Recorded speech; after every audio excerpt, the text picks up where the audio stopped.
সুদ খাওয়া হালাল না হারাম? আস্তে কথা বলে জুতার বাড়ি কপালে। সুদ খাওয়া হালাল না হারাম? খাইতে খুব আরাম, খাইতে খুব আরাম। এই জন্যই তো আমার আল্লাহ কইছে হইব বেরাম।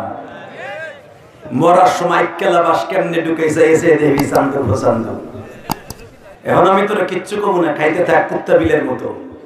কুত্তায় গু খায়, তুইও গু খা। সুদের টাকা হাতে নিয়া লাউ আর কদু কিনে, শৈল মাছ কিনে বৌরে দিয়ে পাকাইয়া গোষ্ঠী শুদ্ধে খাইলে যেরম হইব, তোমার নিজের গু নিজে গুলাইয়া তাল বানায় খাইলে তাই হইব। কথা কর না কেন? পায়খানা খাওয়া হারাম, সুদ খাওয়া হারাম। বরঞ্চ নিজের পায়খানা নিজে খাইলে যতটুক সময় খাইছেন ততটুক সময় গুনাহ হইছে। কিন্তু সুদ আপনি যদি খান, ওই সুদের ভিতরে যেই টাকা দিয়ে রক্ত হইছে, কিয়ামত পর্যন্ত যদি আপনি হায়াত পান, আপনার পুরা বডিটার কোনো ইবাদত আসমানে যাবে না। এবং আমার নবী বলেন সুদের গুনাহ হলো 70টা। কয়টা? জোরে বলেন কয়টা?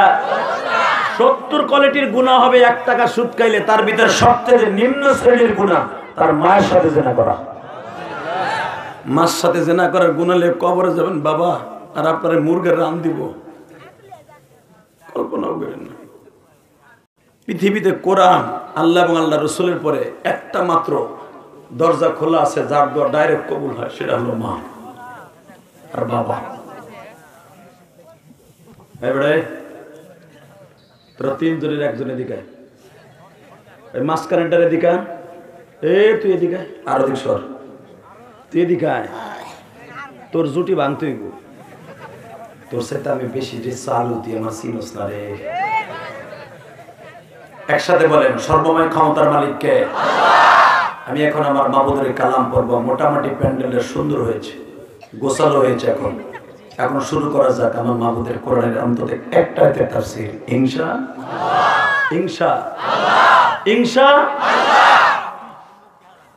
এই কোরআনটা কার? এটার ভিতর যে কালো কালো অক্ষরে ওয়ার্ড গুলো আছে, শব্দগুলো আছে, এই কথাগুলি কার?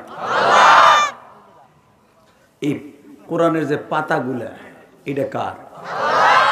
হ্যাঁ, পাতা তো আল্লাহর। পাতা বানাইছে মানুষে, ছাপা বানাইছে মানুষে, কালামগুলা লেখছে মানুষে, কিন্তু কথাগুলা যেটা লেখছে এটাতে না। ঠিক না বেটি? তবে একদিক দিয়ে আপনাদের কথা সত্য, সারা দুনিয়াই তার।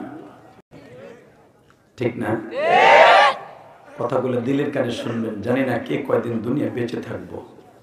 যুবক ভাই, তোর পাও দুটো ধরে আজকে বলে যায়, কে কোন দল করে এটা আমার দেখার বিষয়। তবে যারা ইসলামের জন্য নিবেদিত প্রাণ নিয়ে বসছো, কোরআনের জন্য যারা জীবন দিবা, হাসতে হাসতে তোমার মৃত্যু হয়ে যাবে। তুমি মৃত্যুর সময় আজকে যে আয়াতটা পড়ছে আমি পড়ি, শোনো। ولا تقولوا لمن يقتل في سبيل الله أموات بل أحياء ولكن لا تشعرون।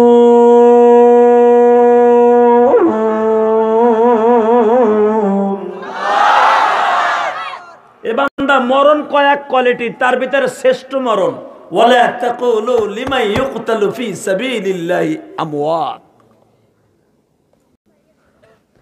সবচেয়ে শ্রেষ্ঠ মরণ যারা আমার রাস্তায় মরবে। ফি সাবিলিল্লাহ অর্থাৎ আমার রাস্তা। আমার রাস্তায় যদি তোরা মরস, বাল আহইয়াউ ওয়ালাকিন লা তাশউরুন, তোরে যেন কেউ মৃত্যু না বলে, তোদের জন্য আজীবন জীবিত বলে। জোরে জোরে জোরে জোরে জোরে জোরে জোরে জোরে মনে রাখবেন। এই আয়াতের তাফসীর খুলে দেখেন। খুতবার ভিতর যখন আয়াতটা পড়ছি, এটা নিয়ে শুরু করি তাফসীর।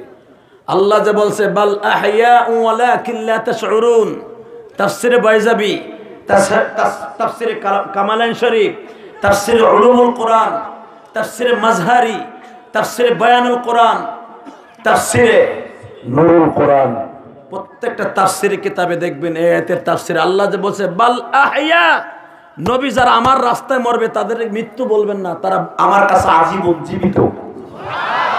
আমার নবীর মাথায় ধরে নাই যে মরার পর আবার জীবিত থাকে কেমনে। এবং একটা মৃত্যুকে আল্লাহ বলছে তাদেরকে মৃত্যু বলবে না, সেটা হলো শাহাদাতি মরণ। আমার নবীর অন্তরে খবর আল্লাহ জানে না? নবীর প্রশ্ন হয়েছে আল্লাহ মরার পরে জীবিত থাকে কেমনে? আমার আল্লাহ বলেন বাল আহইয়া ওয়ালাকিন লা তাশউরুন।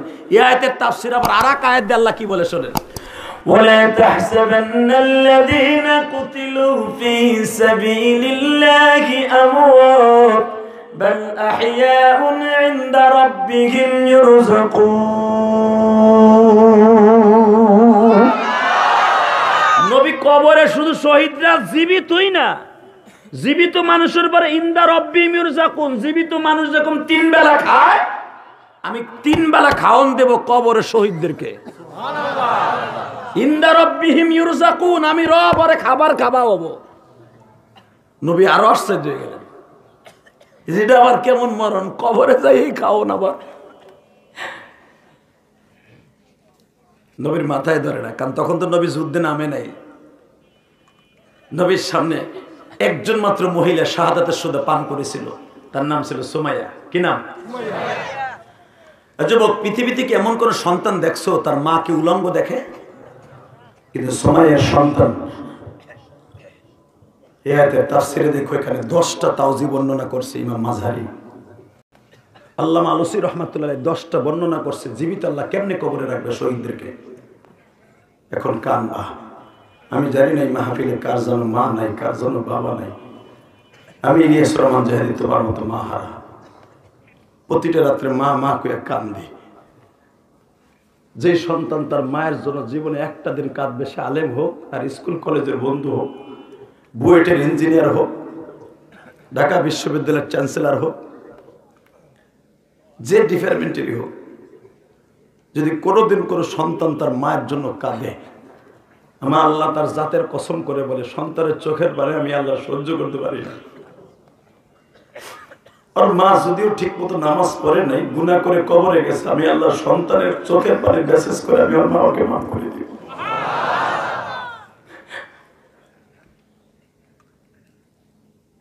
বাজানরে, আমি তো গোপালগঞ্জের সন্তান, আপনি সিরাজগঞ্জের সন্তান। আমার আল্লাহ যেই মরণটার কথা বলেছে, আমি আল্লাহর কাছে বলছি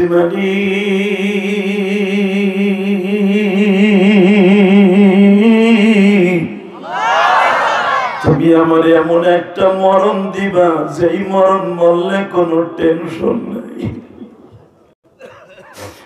ওই কবরে কেমনে থাকবো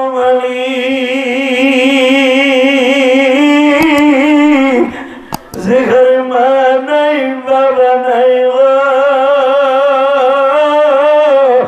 তুমিও যদি না থাকো, তোমার নবীও যদি না থাকে, আমি ওই মাটির ঘরে কেমনি একা থাকবো? ওই বাগানে আমার মা ঘুমিয়েছে, অনেকের বাবা ঘুমিয়েছে। আল্লাহ যারা চোখের পানি দিয়ে বাবা মায়ের জন্য কাঁদবে,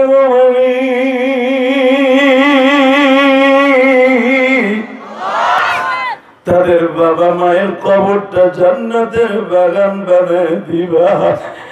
সিরাজগঞ্জের কুশির ভাইরা, আজকে আমার দিকে তাকাও। 28শে ডিসেম্বর আজকে সিরাজগঞ্জ বেলকুশির মাঠে বসে ওয়াজের শুরুতেই তুমি আমার আল্লাহকে দেখে দাও, হুজুর এই মাহফিলে বসছি ওই মরণটাই চাই। আজকে 28শে ডিসেম্বর, 28শে ডিসেম্বর ওই মরণটাই আমার মাওলার কাছে চাই, যেই মরণ মরলে কবরে কোনো টেনশন নাই। আমার আল্লাহর হাতে ইনদা রাব্বিহিম ইরযাকুন, আমার আল্লাহর হাতের খাবার খাবো। যদি ওই খাবারটা খেতে হয়, বেঈমান গুলোরে কুত্তার মতো কোবাইতে হবে। কে কে রাজি আছো আল্লাহকে তো হাত ধরে হায় দাও।